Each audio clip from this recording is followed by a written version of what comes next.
السلام عليكم ورحمة الله وبركاته. معاكم يا حبايبي قناة ام كريم. معانا النهاردة يا حبايبي عملنا بليلة. فبصوا عملنا اكلة يا حبايبي، قلنا نعمل منها طاجن جميل جدا باللحمة المفرومة. وهي يا حبايبي عصقت اللحمة المفرومة، بصلاية كبيرة وقرنين فلفل طبعا. وبعد كده جبت الطماطم بتاعتي، عملت عصير طماطم. وبعد كده يا حبايبي حطيتها عليها. وبعد كده جبت البليلة بتاعتي بعد ما اللحمة اتعصجت. اهو زي ما انتوا شايفين كده يا حبايبي، طاجن جميل جدا. طبعا كلنا عارفين فايدة القمح طبعا.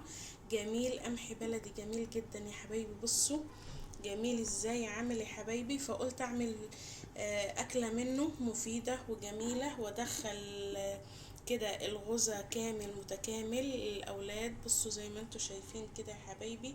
يا رب الفيديو يعجبكم وينال اعجابكم.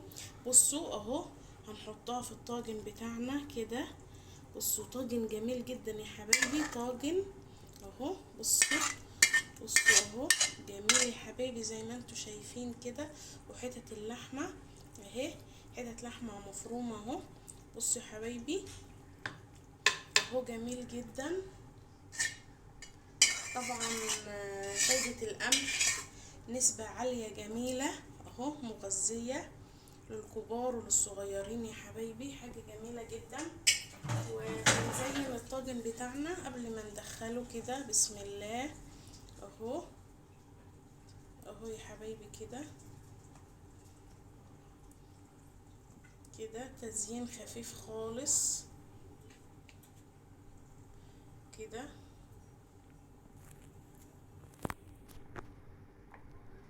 اهو يا حبايبي كده بالشكل ده كده. بصوا على الجمال والحلاوة اهو، تزيين خفيف خالص كده يا حبايبي، جميل زي ما انتوا شايفين كده اهو. والطاجن بتاعنا اهو زي ما انتوا شايفين جميل طبعا ومغذي جميل جدا يا حبايبي زي ما انتوا شايفين. يا رب الفيديو يعجبكم وينال اعجابكم.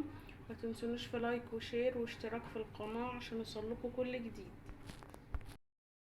وهو يا حبايبي نهاية الفيديو زي ما انتوا شايفين كده. يا رب الفيديو يعجبكم وينال اعجابكم. ما تنسونوش في لايك وشير واشتراك في القناة عشان يوصلكوا كل جديد. والسلام عليكم ورحمة الله وبركاته.